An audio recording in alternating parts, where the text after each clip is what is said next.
Hello and welcome to online exam preparation. আজকে আমরা ইংলিশের একটি ক্লাস করব। তো ইংরেজিতে আমরা টেন্সের চ্যাপ্টারটা করব। টেন্সের থেকে একটাই টেন্স করব আমরা। তারপর টেন্সটা ভালো করে বোঝার পর সেই টেন্স থেকে দেখব কী কী ধরনের কোশ্চেন পরীক্ষায় আসতে পারে। তো মেইনলি আমরা যেটা এরর কারেকশন আসে, সেই এরর কারেকশনগুলো আমরা কতগুলো কোশ্চেন প্র্যাকটিস করব ওই পার্টিকুলার টেন্সটা করার পর। তো এখানে দেখো যে টেন্সটা আমরা করব সেটা হলো, তো আমরা জানি টেন্স হচ্ছে তিন রকম। একটা হচ্ছে প্রেজেন্ট,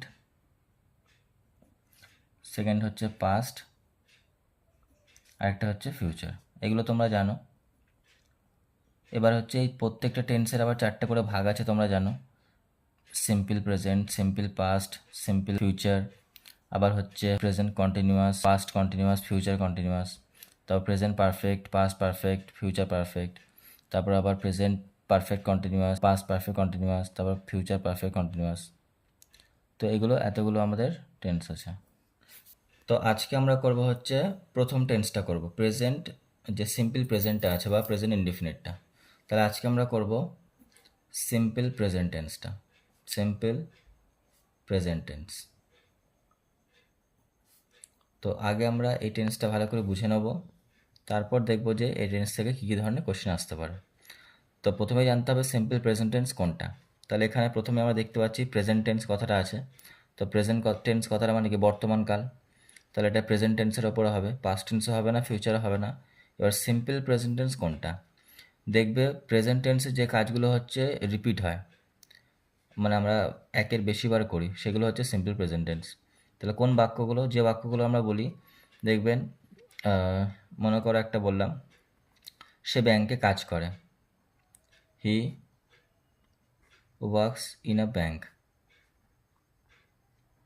তাহলে সে ব্যাংকে কাজ করে, আমি কিন্তু বলিনি যে সে ব্যাংকে কাজ করতো, বা সে ব্যাংকে কাজ করছে, বা সে ব্যাংকে কাজ করবে। আমি বলেছি সে ব্যাংকে কাজ করে। তাহলে সে ব্যাংকে কাজ করে তার মানে কি, সে একের বেশিবার ব্যাংকে কাজে যায়। তাহলে এটা একের বেশি হচ্ছে, মোর দ্যান ওয়ান। তাহলে একের বেশি হলে কাজটা সে রিপিট করছে, তখন সেটা হবে সিম্পল প্রেজেন্ট টেন্স। আরেকটা এক্সাম্পল দেখো, তারা খেলে, ফুটবল খেলে, দে প্লে ফুটবল। তাহলে এই বাক্যটাও দেখো, দে প্লে ফুটবল, তারা ফুটবল খেলে। খেলে মানে নিশ্চয়ই একদিন খেলেনি, তাই না? একের বেশিবার তারা খেলেছে, আরও খেলতে থাকে তারা ফুটবলটা। তাহলে দে প্লে ফুটবল, তারা ফুটবল খেলে, একের বেশিবার কাজটা রিপিট হচ্ছে, তাহলে এটাও হচ্ছে সিম্পল প্রেজেন্ট টেন্স। তাহলে এই টাইপের বাক্য, তারা কাজ করে, তারা খায়, তারা খেলে, সে স্কুলে যায়, সে অফিস যায়, এইগুলো তো এই টাইপের বাক্য হলে সেগুলো হচ্ছে সিম্পল প্রেজেন্ট টেন্স।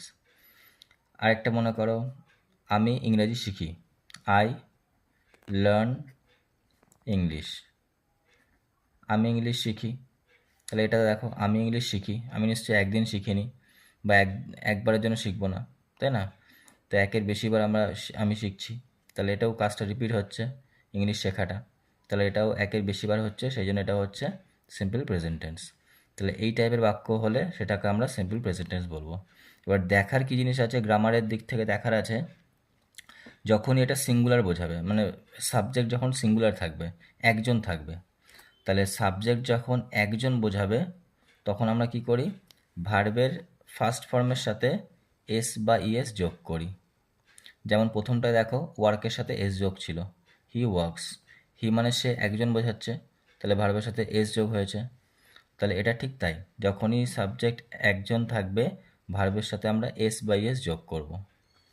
এবার যখন হচ্ছে একের বেশি থাকবে সাবজেক্ট, ঠিক আছে, যখন একের বেশি থাকবে, তখন আমরা ভার্বের শুধু ফার্স্ট ফর্ম করব, ভার্বের সাথে কোনো এস বা ইএস কিন্তু যোগ হবে না।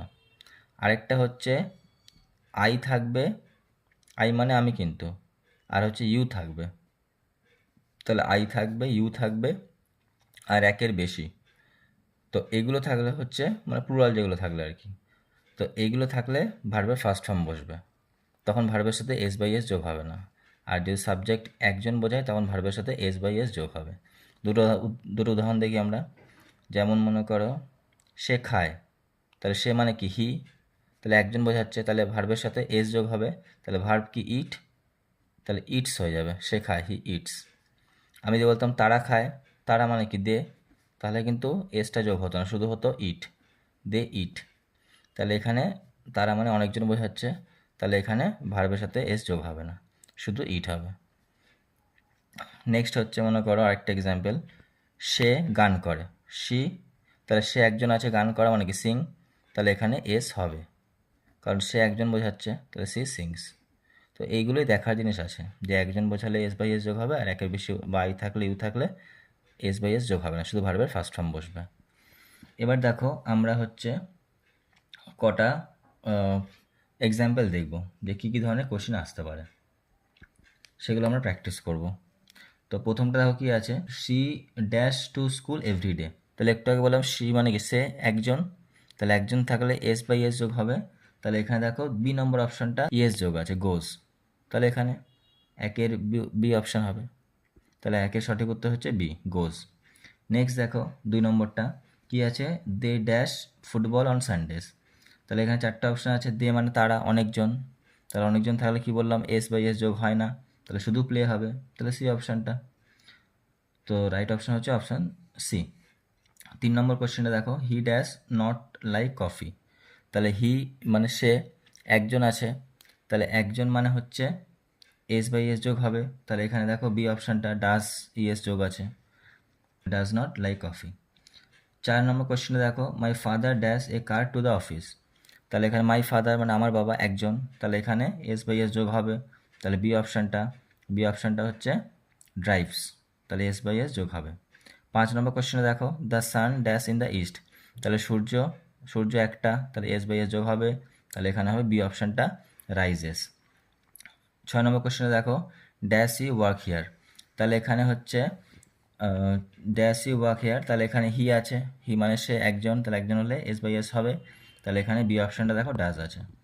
নেক্সট দেখো 7 নম্বরটা, Rina and Mina dash to the market, তাহলে রিনা অ্যান্ড মিনা দুজন আছে, দুজন থাকলে এস বাই এসটা হবে না, তাহলে এখানে নেই কোনটায়, সি অপশানটা শুধু গো আছে, তাহলে গো অ্যান্সার হবে। 8 নম্বর কোশ্চেনে দেখো, she dash her homework at night, তাহলে সে একজন, তাহলে একজন থাকলে এস বাই এস হবে, তাহলে এখানে সি অপশানটা ইএস দিয়ে হবে। 9 নম্বর কোশ্চেনে দেখো, birds dash in the sky, তাহলে বার্ডস অনেকগুলো পাখি, তাহলে অনেকগুলো হলে এস বাই এসটা হবে না, তাহলে শুধু ফ্লাই হবে, তাহলে সি অপশানটা।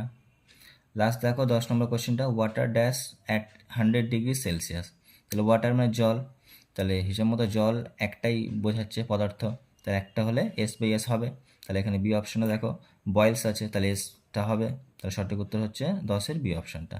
তো এই হলো 10টা সিম্পল প্রেজেন্ট টেন্স থেকে কোশ্চেন, যেগুলো আমাদের এরর কারেকশনে আসতে পারে।